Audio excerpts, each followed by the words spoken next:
এটা ঘটনাটা অ্যাকচুয়ালি 1994-এর। আচ্ছা, ঘটনাটা পৃথিবী জানতে পারে 2001-এ। দেখুন, আবার অ্যাঞ্জেলিনা জোলির ওপর ভীষণ রাগ ধরছে বিকজ উনি সৃজিত মুখার্জিকে পুরো স্টোরিটা দেননি। কারণ এটা সৃজিত মুখার্জির দোষ হতে পারে না যে সিনেমাটা বাজে হলো। মানে আমি একটা ডাইরেক্টরকে একটা গল্প দিচ্ছি, নিশ্চয়ই উনি দিয়েছেন, এবং ডাইরেক্টর তারপর সেখান থেকে একটা ফিল্ম বানাবে, তো গল্পের তো কিছু ইম্পর্টেন্ট আসপেক্টস মিসিং থাকলে গল্প বানানো যায় না, সেখান থেকে সিনেমা। আপনারা আশা করি বুঝতে পারছেন কোন সিনেমা নিয়ে আমি বলছি। কিল বিল না, ওই কিল বিল না, কিল বিল সোসাইটি নিয়ে বলছি, যেটা হেমলক সোসাইটির স্পিরিচুয়াল সিকুয়েল।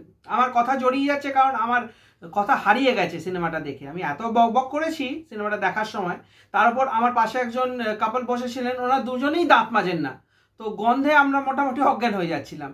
তো আর কি করা যায় বলুন, এই ক্ষোভটা বার করতে আমি চলে এলাম ক্যামেরার সামনে।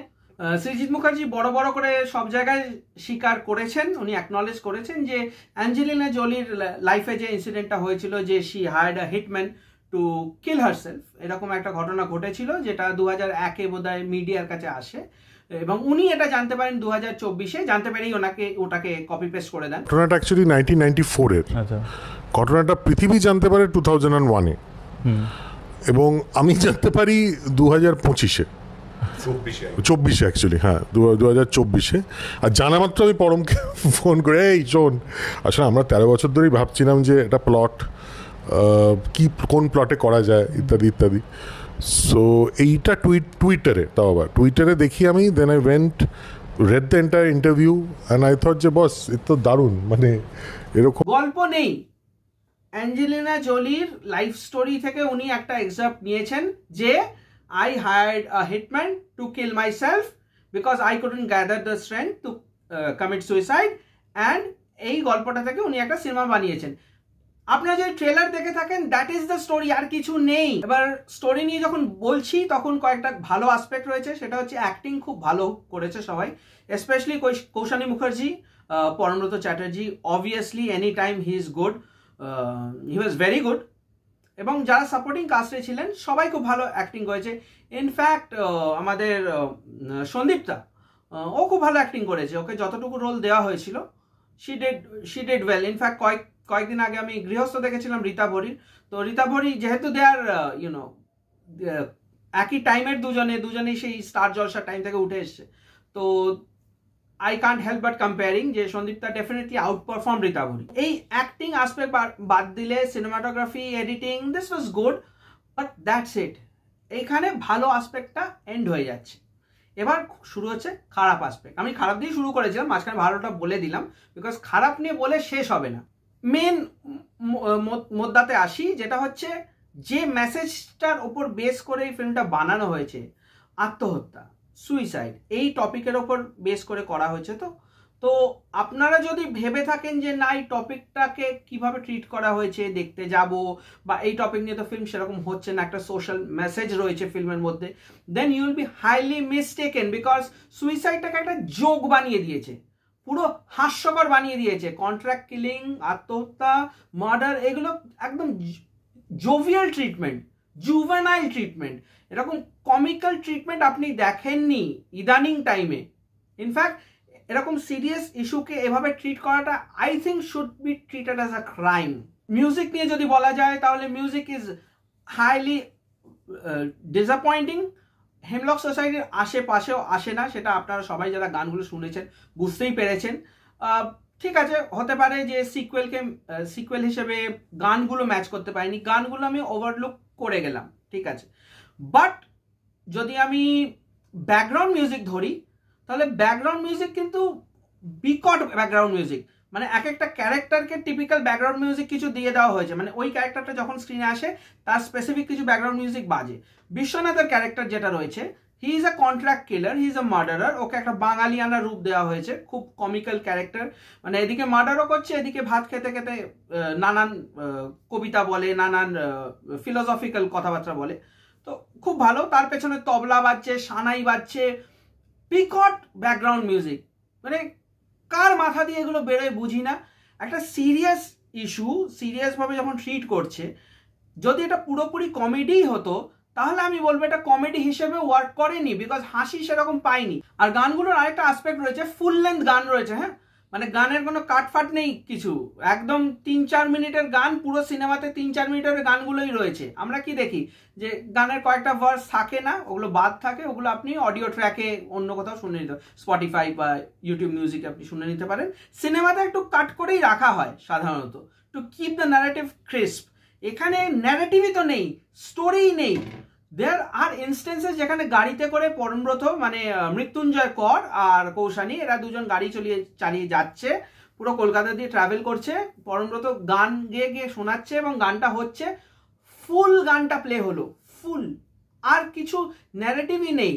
মানে ওদের ওপর জাস্ট ফোকাস করে ক্যামেরাটা এদিক ওদিক ঘুরছে, অ্যান্ড আপনি ভাবেন মানে এর কোনো পে অফ আছে, এই সিনটার কোনো মানে এখান থেকে কিছু আসবে না, there is no pay off. এই সিনটা জাস্ট এইটাই ছিল, দেন দুম করে গানটা এন্ড হয় একটা জোক, এবং এটাই কিন্তু কমন প্যাটার্ন, গান শেষ হচ্ছে জোক, গান শেষ হচ্ছে জোক, এবং মাঝে মাঝে জোক রয়েছে। প্রত্যেকটা ক্যারেক্টার ছন্দে ছন্দে কথা বলে, everyone is cracking jokes, innuendos. এবং আরেকটা বড় আসপেক্ট রয়েছে ফিল্মের, সেটা হচ্ছে the film is full of itself. Full of ইটসেলফটা নিশ্চয়ই আপনারা বোঝেন, যে মানে নিজেকেই নিজে হাওয়া দিয়ে যাচ্ছে, যেটাকে বলি।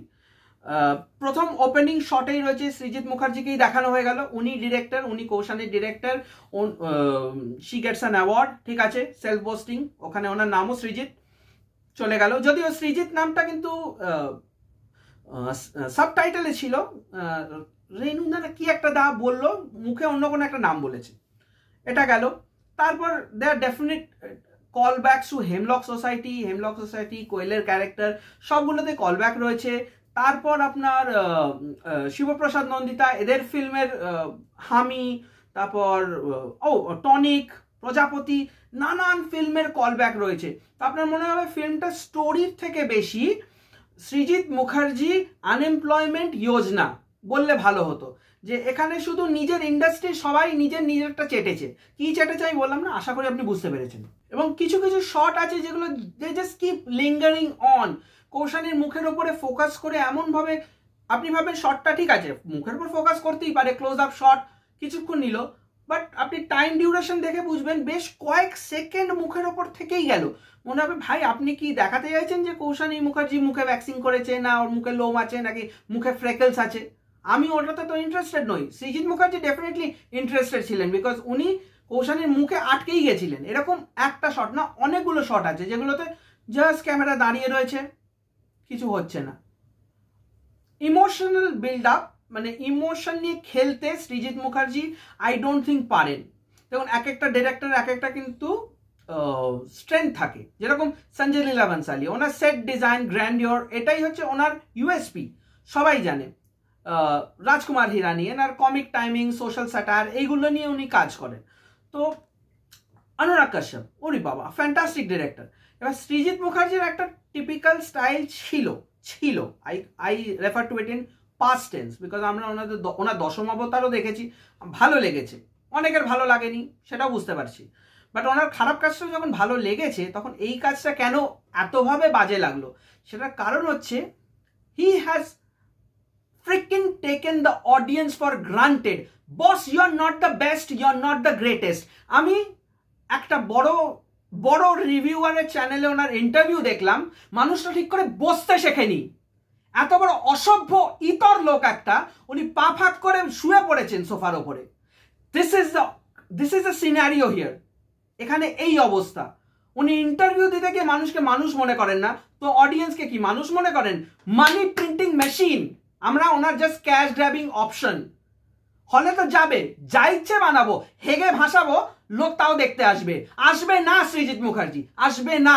আপনি যদি এরকম হাঁকতে শুরু করেন না সব জায়গায়, দেন ডেফিনেটলি আসবে না। এটা আজ বলে গেলাম, 5 বছর পর মিলিয়ে দেখবেন। ফার্স্ট ডে ফার্স্ট শো দেখতে গিয়ে মনে হচ্ছে মাথাটা কোমরে দিয়ে ফ্লাশ কেন করে নিলাম না, বেটার রেজাল্ট পেতাম আমি। কি এটা, কোনো গল্পই নেই। এত বড় বড় করে কিল বিল সোসাইটি, হেমলক, ভাই হেমলকের নখের যোগ্য হোসনি তুই। অ্যাটলিস্ট হেমলকের গানগুলো লোকে এখনো গায়, ক্যারেক্টারগুলোকে মনে রাখতে পেরেছে। সিনেমাটার কিন্তু 3টে পার্ট আছে। ফার্স্ট পার্টটা হচ্ছে, স্পয়লার যতটুকু না দিয়ে বলা যায় দিচ্ছি, বাট দেন এগেন স্পয়লার আর কি দেবো, আপনি ট্রেলারে যা দেখেছেন ওটাই গল্প, ঠিক আছে।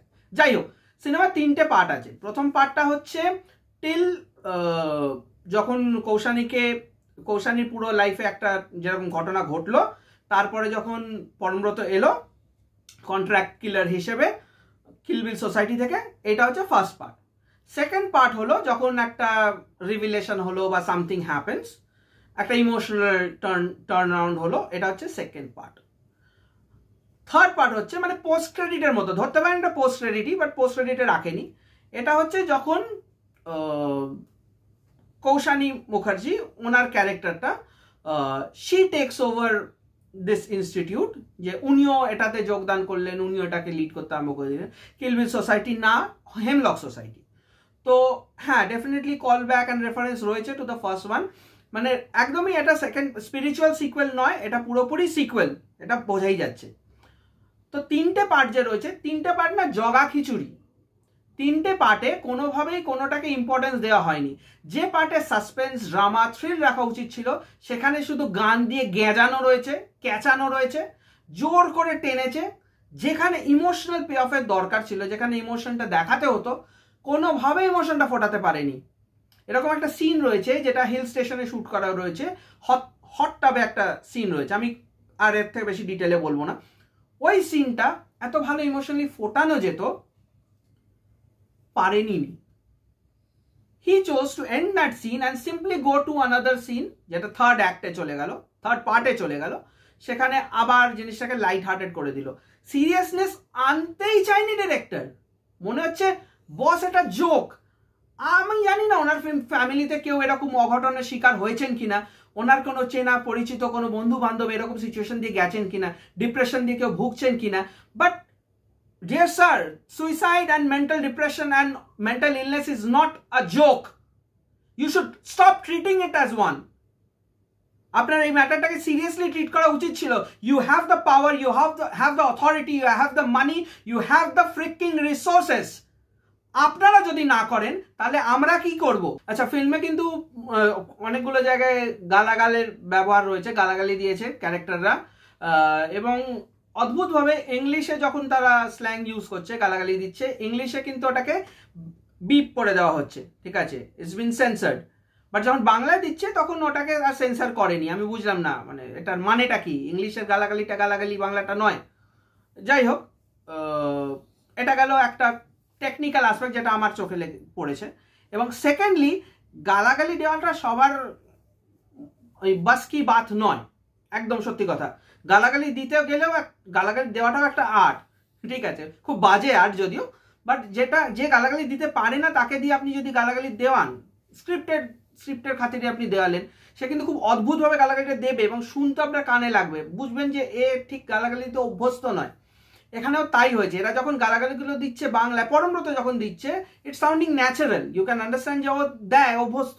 বাট কৌশানী মুখার্জি যখন দিচ্ছে তখন it's sounding artificial, superficial and definitely forced. এই সিনেমাতে গালাগালি না দিলেও চলতো, জোর করেই দিয়েছে, একটু বাঙালিয়ানা, একটু ডাউন টু আর্থ গ্রাউন্ডেড স্টোরিটাকে করার জন্য, যাতে সবাই কানেক্টেড ফিল করে। বাট গালাগালি দিয়ে কে কানেক্টেড ফিল করবে আমি জানি না।